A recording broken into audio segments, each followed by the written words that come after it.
America's pretty divided right now. Don't know if you noticed. For all the talk of unity, nobody seems to know how to get folks to unify. There's no, clear blueprint for how to come together as a nation.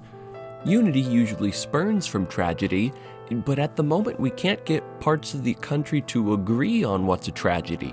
So in the interest of keeping this country from boiling over, I have to ask, how do we manufacture unity? While I, a mere small YouTuber, don't have all the answers, I know someone who does. What up, what up, what up?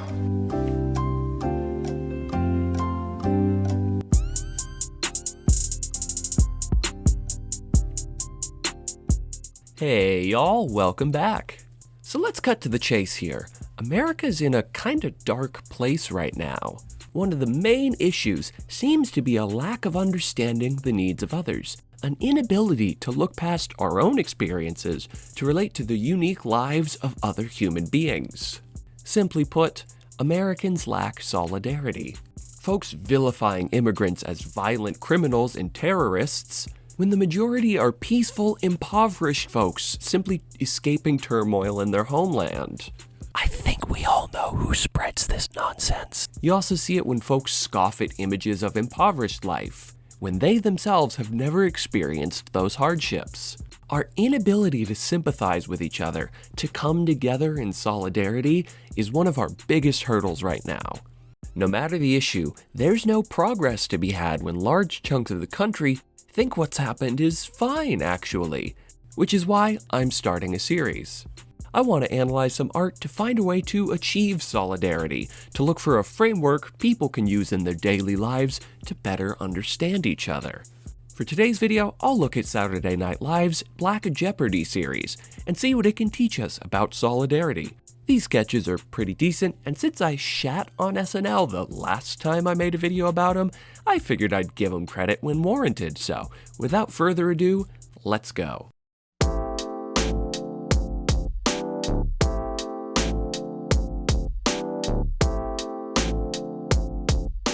Part 1.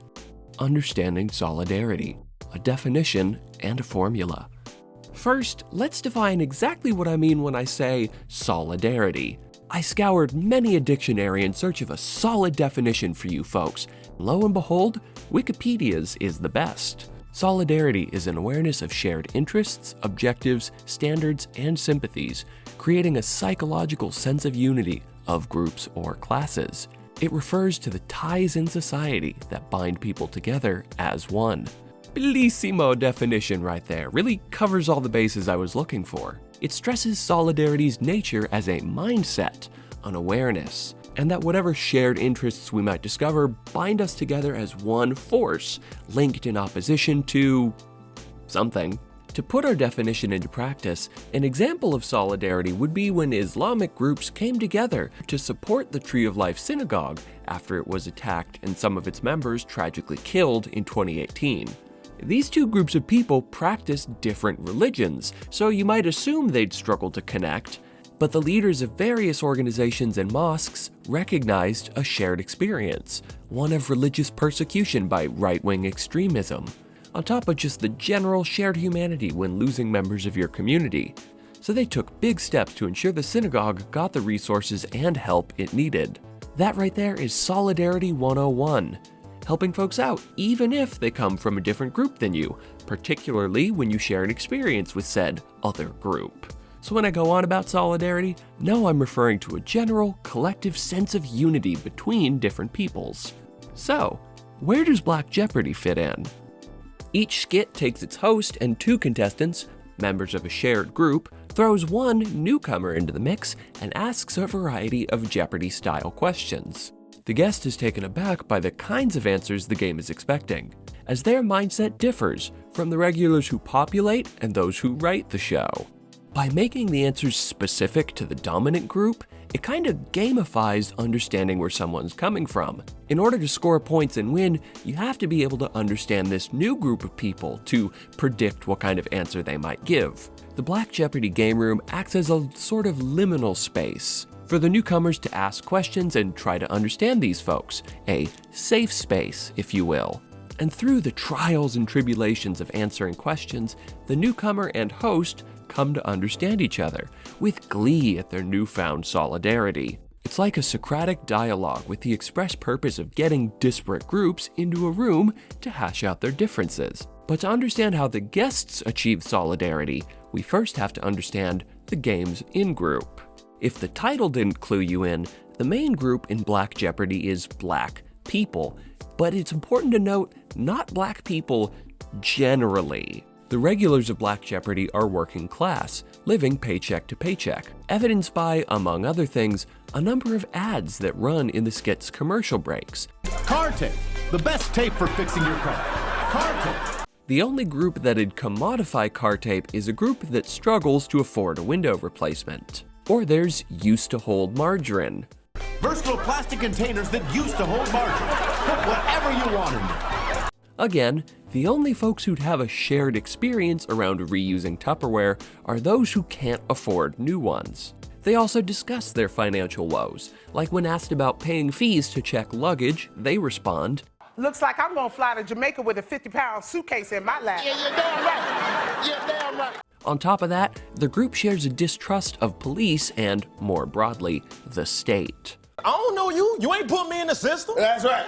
That's right. Big brother. You know what I'm saying? Big brother. Which comes from an obvious place. Black people, and more specifically, poor black people, have all the reason in the world to be distrustful of the state and of surveillance. And lastly, those that frequent Black Jeopardy are staunchly Christian. They trying to act like Jesus don't exist. Keely. What is Starbucks? That's it. That's it. It's a shame. So now that we have a general understanding of the dominant group in the series, the question becomes, how do they achieve solidarity with their guests? To answer that question, let's look at the sketches one by one. For this video, I'm going to skip Eddie Murphy's. It's less than worthless to this conversation, and on its own is just pretty generally worthless. How is he supposed to wear where's his three-piece suit and his tiny gold chains? How will he ever attract a good hoe? First, we have Jared, a black guy from Toronto, played by Drake. The hurdle for this pairing to overcome is one of nationality. Both parties seem to be from similar enough economic backgrounds, but Jared's from Canada and therefore has a dialect and culture that differs from the rest. Come on, dog, he's a hockey player. The man won the Art Ross Trophy 4 years in a row, fam. Jared, I know you're speaking English, but it ain't my English. All right? Darnell feels Jared's Canadian heritage is getting in the way of what should be a simple connection, and the bond at first seems hopeless. But then, Jared gets frustrated at being judged, and finally, a spark. You're judging me before you even know me? It's making me so angry inside, dog. You just said the secret black phrase of the day, Jared. You win the game. Through their conversation, Darnell and Jared are able to uncover this unifying motif, an anger at being unfairly ostracized from society. And right there, in that moment, they've got themselves a nice, tall glass of solidarity. Next, we have T'Challa, played, of course, by the late, great Chadwick Boseman. Though he's literally a king from a comic book, his presence acts as a stand-in for not only an international black dude, but one from a place of prosperity. T'Challa mentions colleges in Wakanda being free, while the other contestants mention having student debt. So it's clear the country he comes from has privileges to it the other contestants aren't afforded. It's also clear Wakanda's prosperity allows its citizens to be idealistic, while the other contestants have to suspend ideals in order to survive. A question comes up about putting the electric bill in Grandmama's name, and T'Challa says, "What is to honor her is the foundation of the family." Whereas the answer the game was looking for is, What is? Because I'm finna get a car, and I don't need all that on my credit. I feel you. I feel you. Yeah, your grandmama ain't gonna need that good credit too much longer. This difference suggests Wakanda is so free from ills that rituals like honoring matriarchs are commonplace, whereas life for the other contestants is so rough, they've had to suspend such rituals. It's clear T'Challa's in a much different place than these working-class black folks. For most of the game, they struggle to connect, but then they have a breakthrough. a question about a white lady bringing potato salad to a dinner comes up, and T'Challa shares the group's frustration with the propensity for white people to not season their food properly. Oh, hell nah, Karen. Keep your bland-ass potato salad to yourself. This moment can be seen as almost Pan-African, connecting over a shared negative experience with the audacity of white people. It's not the strongest delivery of a motif, but the format's still there. Talk through lived experiences, find common ground, celebrate. So, you know, it works. Next, we have Louis C.K. as a professor of African American Studies at BYU. The conflict of this pairing is that, despite having a PhD in the subject, Mark struggles to connect with these folks because even though he's got facts about African American history in his belt, he, ironically enough, didn't seem to learn much about what the actual lived experiences of black people are like in his graduate program. Mark attempts to understand where they're coming from, but he's never able to find an inroad. None of the experiences they share with him bring any clarity. It's been a minute since he got a job. Mark! Who is an unemployed fellow? Black? This skit strikes me as a cautionary tale. Mark, for all intents and purposes, should be able to find a shared experience. As a professor, he has the acumen to understand stuff, and he should at least be able to pull from his field of study to relate to them. But due to whatever hang-ups he's got going on, he can't find unity with these folks. Perhaps he's too entrenched in academia to relate to people on a base, human level, which is another important message you can pull from this skit. Academia divorced from empathy and real-world connections is useless to a movement. It's in those connections that you get people power. In order to build the kind of movements of solidarity we desperately need, the lesson here is that sometimes we have to step outside the theory. Next, we have Elizabeth Banks playing Allison, a new-agey suburban white lady. I don't see color, it's just Jeopardy to me. The hurdle she needs to get over is oddly similar to T'Challa's. Her lived experience is so rosy, she's free to live altruistically, but therefore struggles to connect with the hardships of these working-class folks. When asked about lending a stranger a phone, she gives a mushy answer. Allison! What is? I don't know you or what you've been through, so I have no right to judge your experience.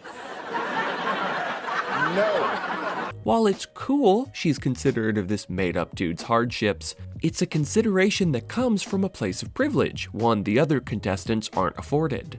They've clearly been burned trusting strangers before, their working-class experience having grinded them down to the point where they can't exactly trust their fellow man. Allison struggles to connect with him, but it's through struggle she's able to find unity. After getting several questions wrong in a row, she bemoans how depressing it is to feel like, It's just, like no matter what I do, I can't win. to which Darnell smiles with glee as he declares, That is the blackest thing you said all day, Allison!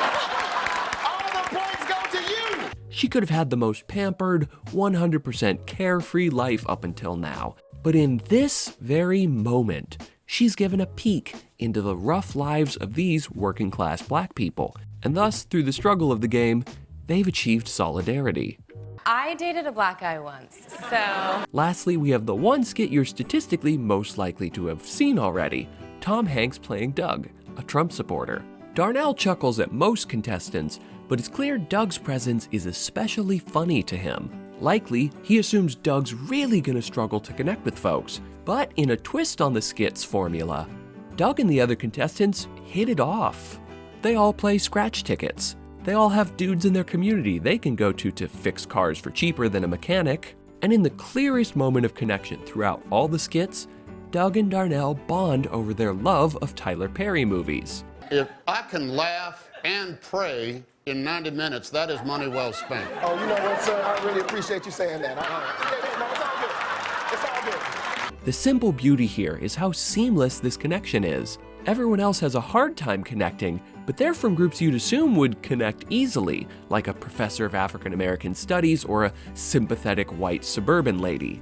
Doug comes from the one group you might assume would clash with these black folks, yet they hit it off. The takeaway from this skit is that despite coming from politically opposed places, Doug and the regulars on Black Jeopardy have more in common with each other than with rich people. In fact, if we look back at the other skits, class dynamics were one of the main factors that kept the contestants from clicking. Mark's role in academia can be seen as a part of a space divorced from or hostile to the working class, and with Allison and T'Challa, access to wealth was the underlying factor, severing their connection. No matter how well-intentioned their motives, they struggled to relate to the hardships of the working class, and it was only when they found an inroad to that working class perspective that they found solidarity. But unlike the other contestants, all it took for Doug to hit it off with the others was to get them in a room talking.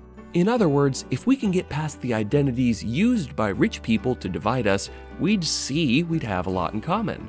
A simple yet strong message. One final bit before we conclude, I want to make clear I'm not hyping up a no strings attached red-brown alliance type thing, and I don't think the skit is either, namely because it puts in the work to acknowledge Doug's racism and hold him to task. I feel like a lot of talk of unity out in the real world asks marginalized communities to forego or ignore the bigotry some folks bring to the table, because otherwise you'd be alienating those members. But I like that this sketch says, no, actually, the black people aren't imagining these flaws in Doug, and it's not on them to accommodate him. Doug gets flighty when Darnell goes to shake his hand, and he has strong opinions on All Lives Matter. We can guess in which direction his strong opinions lie. These folks connect on almost everything else, but if they're to achieve true solidarity with each other, it's posited as on Doug to do that work. Which is a nice message to end the skit on, and really makes this skit stand out as the most coherent of the bunch. With all the sketches summed up, let's get to the conclusion.